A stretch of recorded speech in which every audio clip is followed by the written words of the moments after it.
So this is the sophomore follow-up for Jeymes Samuel, who did The Harder They Fall, which was a Western that came out on Netflix in 2021. This is an original script by him as well, about Clarence, who is the 13th, or attempts to become the 13th apostle in biblical times. Clarence is a bit of a street rat. He fences stolen goods. He sells substances. He's not well liked in the community. He owes a lot of people a lot of money, and he realizes, hey, let me come up with this scheme to kind of co-opt religion. And there's this guy named Jesus who a lot of people follow, so I'm going to be like him, and get money and power, and kind of reestablish myself that way. This is of course played by the great Lakeith Stanfield in a very large all black cast. We have Omar Sy, David Oyelowo, Alfre Woodard, Tiana Taylor. I almost said James McAvoy. James McAvoy is in this. He is not black. But it's a really big Wow. cast. And the thing about Jeymes Samuel is that he brings tons and tons of style. And if you saw The Harder They Fall, he did in that movie lots. He's got some slow-mo. He's got some supernatural stuff, some surreal stuff, really popping soundtracks, a lot of style. And it's funny. There's gags left and right. It's a good time. And like I said, it's mostly an all-black cast, and they play a lot of the titular characters of the time, such as Barabbas, John the Baptist, Judas Iscariot, the 12 disciples, the Virgin Mary, Mary Magdalene. These people from these biblical stories are all inhabited by black actors, purposely, which is a lot of fun.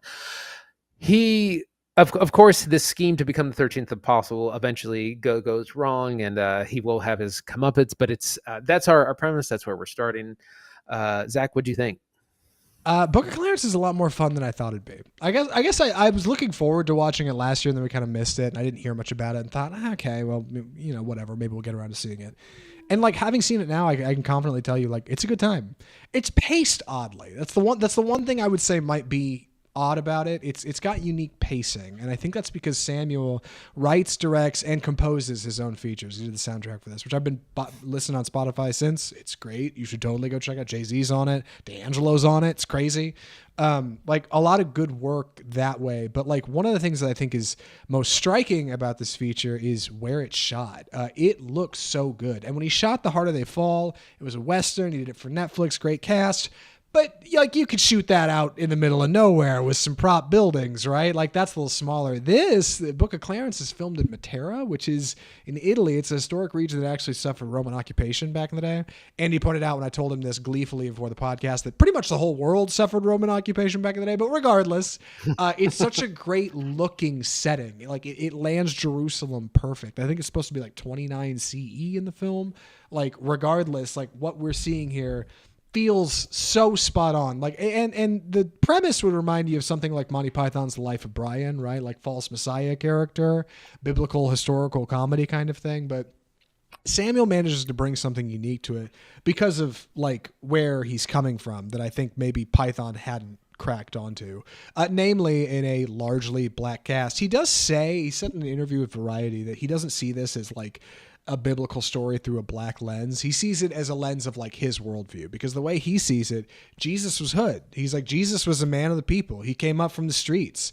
Like the government didn't like him. Roman centurions in this film are much like police officers, right? Where's your identification? Let me see that. Let me see what you're about. Stop and So frisk. Yeah. right. So the idea of Jesus as like functionally one of these characters isn't that crazy. And then of course you've got the other end of that society, Clarence, who's just like your every normal everyday dude who's just trying to get by, right? He grows a little lingonweed on the side, and he's hustling from time to time. But otherwise, when he sees an opportunity, he's going to take it because he's not nobody. He has to prove it to himself and to the world that he is somebody, that he's going to hold space, as his mom tells him, which I think is really meaningful.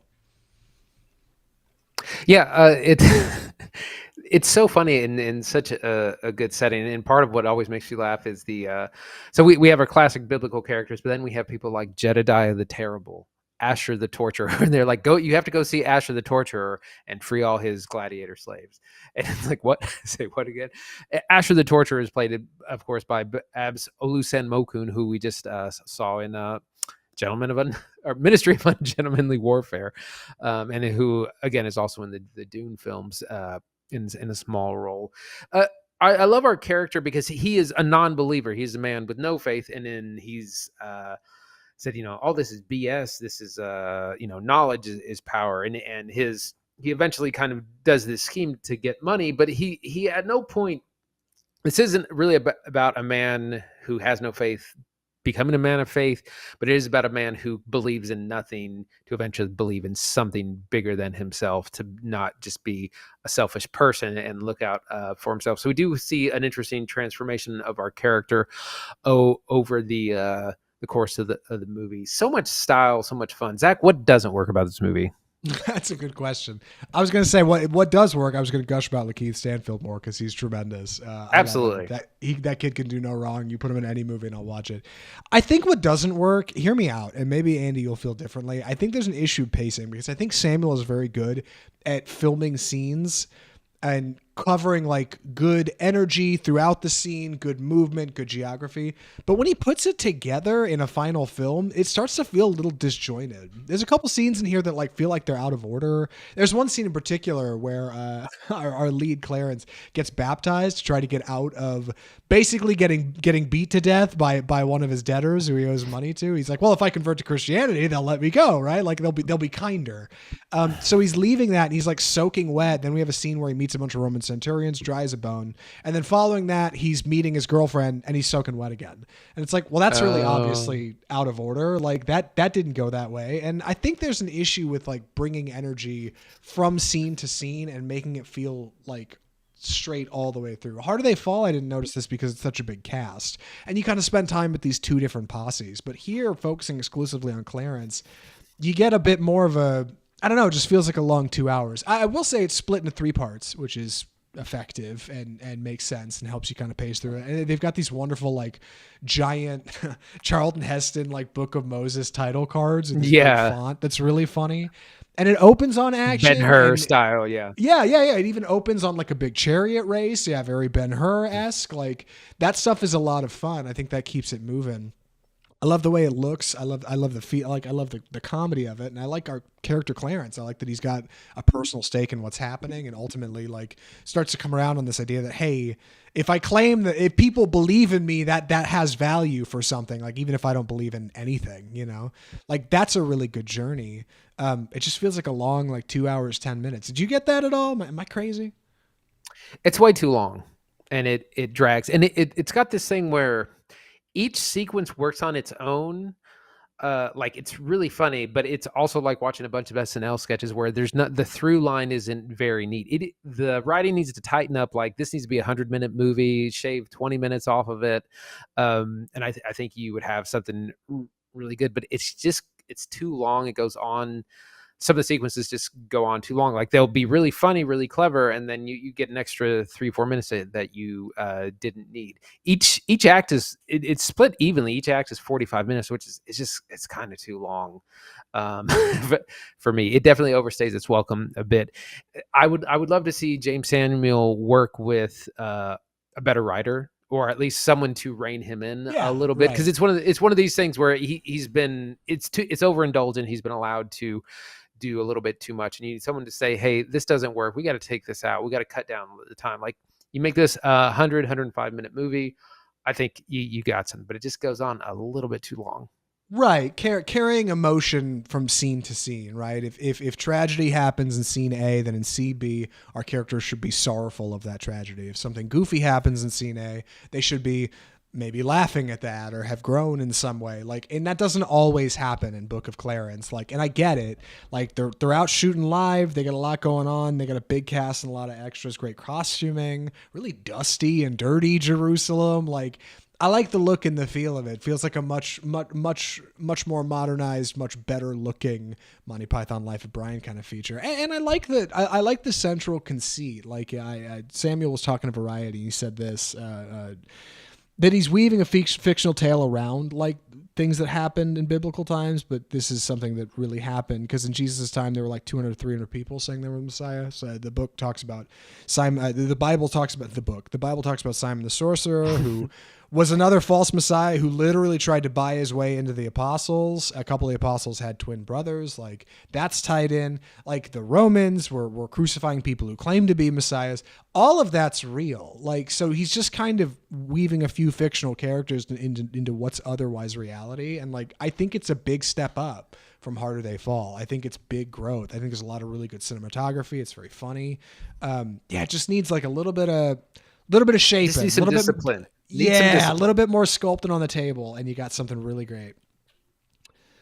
Yeah, I agree. I wanted to talk about the a couple of things. The incredible soundtrack, lots of fun, great needle drops, lots of style. It kind of does the same thing in The Harder They Fall, where you get these kind of like 70s funk drops at different moments. Like at the very beginning, you see after the opening scene, there's like, oh my gosh, it's the 12, and you see the 12 apostles walk in slow motion with a 70s funk track behind. Like it's just dripping with style, and this is what I love about him as a director. It just needs more polish. The other thing is like it's very funny. One of the jokes is when he goes to get baptized by John the Baptist, played by David Oyelowo. He's like, no, I'm not going to baptize you. I know you're just doing this to get out of your. And he eventually reluctantly agrees, and he like slams him under the water, just like holds him there, and he's like shaking, trying to get up. He's like, no, longer. It's not working yet. And so it's like it's got really great humor. It's really funny. Yeah, good time. Also, like I said, some creative cinematography. A lot of these like really great zoom lenses, like pulling way in on somebody's face up close when they realize something. A lot of play with light. They do this great gag through most of the movie where Jesus is wearing a robe and a cloak, and his face is kind of blacked out. You can't really see him. And they'll use like a big pop of sunlight coming over the horizon, or like a torchlight, like open flame in front of the camera to kind of like skew the lens just enough so you can't really see. Like a lot of that's really creative. Like again, really creative cinematography. It's a good script. It's just a little chunky is all. A little chunky. Could slim it down a little. Other than that, like I think it's genuine growth from Harder They Fall. It's really good. I'm looking forward to seeing what he does next. Any other thoughts or recommendations, Andy? I think I'm ready. Andy, would you recommend the Book of Clarence? I would say this is perfect for streaming. It's a lot of fun. There's a lot of style. Lakeith Stanfield he's doing some Oscar level work here in some scenes, and I remember thinking to myself, like, he's doing way too much. Like it's amazing, but he didn't have to bring that much to this film, and it's amazing that he did. It's a little bit too long. It's a little bit, again, it's a little over 2 hours. Just feels like it overstays its welcome, but it's a lot of fun. It's funny. It's got a lot of style, and I'm really excited to see what Jeymes Samuel does next. So perfect for streaming. Yeah, I'm in the same boat. It's a lot of fun. We VOD'd it, and if you're going to spend money on it, I would say don't spend any more than what it's currently at, which is like $7. Don't blow $20 on going out and see Book of Clarence as soon as you can. But it's a good time, and I enjoyed what we did and what it was worth. If it comes with streaming service, even better. Lots of fun. Would recommend. Boy, and that's episode 250 of Off Script. Andy, I didn't ask you about this before the show. I probably should have, but we'll just do a little live production. You're out of town next week. Do you want to phone in, or are we taking the week off? It's totally up to you. You got stuff going on. I get it. We're taking the week off, but I'll tell you what we'll be back with. Challengers is the big release this week. This is, of course, the Luca Guadagnino film starring Zendaya, Mike Faist, and I forget the third guy. The tennis Josh drama. O'Connor. This was supposed. Thank you. This was supposed to come out back in the fall. It got delayed because of the labor strikes. So it's finally coming out. It's got a lot of buzz. We'll be checking that out. Boy Kills World also comes out this week with Bill Skarsgård, if you're interested in that. It's an action film. But the following week, the other one that we'll probably do, The Fall Guy, which is Ryan Gosling and Emily Blunt's new action rom-com. That's going to kick off the summer movie season. So those would be the big two. And also, if you're interested, Tarot, the horror movie about tarot cards, comes out May 3rd as well. But we'll be doing Challengers and The Fall Guy. Yeah, it's going to be a good time. I might get out and see Boy Kills World. We'll see while you're out of town. Well, we'll see. But I'm looking forward to Challengers. And Fall Guy's been around Too long, man. I had a friend we went Yeah. and saw something just a couple weeks ago, and they had a big standee for the Fall Guy, and he was like, "What's that doing here? Didn't that come out like 6 months ago?" I was like, "No, that got way pushed back. That's been a whole thing. It's finally happening." They had a red carpet event. Hopefully, it'll be a good time. Also, Tarot looks terrible, right? By God, Oh, that there movie we looks bad. go. Almost Oh, as it good looks as bad. MCU aside. MCU aside. Yeah, almost as good. If you enjoyed the show today, if you like what we're doing here on Offscript, the best thing you can do to support us is just subscribe. Just subscribe to Offscript on whatever platform you're on. If you're listening to us in audio, iTunes, Google Play, Spotify, iHeartMedia, the audio version of the podcast is in all those places. If you're on video, if you're following us on YouTube, big things going on. Check out our individual reviews. Throw a follow on the channel. Hit the notification bell or whatever it is they tell you to do. We're on Facebook and Instagram, Twitter, all the usual social media places. And of course, you can check us out at offscriptfilmreview.com, our website, where you can see interviews of the content we're doing. And you can email us correspondence directly at mail@offscriptfilmreview.com. Weigh in. Let us know what you thought of the show. Let us know what you think about 250 episodes of Offscript. Maybe a congrats for your boys or a please stop, right? Like, we'll do whatever you want. We'll take it. We'll take it, whatever feedback you got. But thanks for listening. From all of us at Offscript, the home of Bold Cinema, I'm Zach Lewis. And I'm Dr. Draper. Thanks for listening.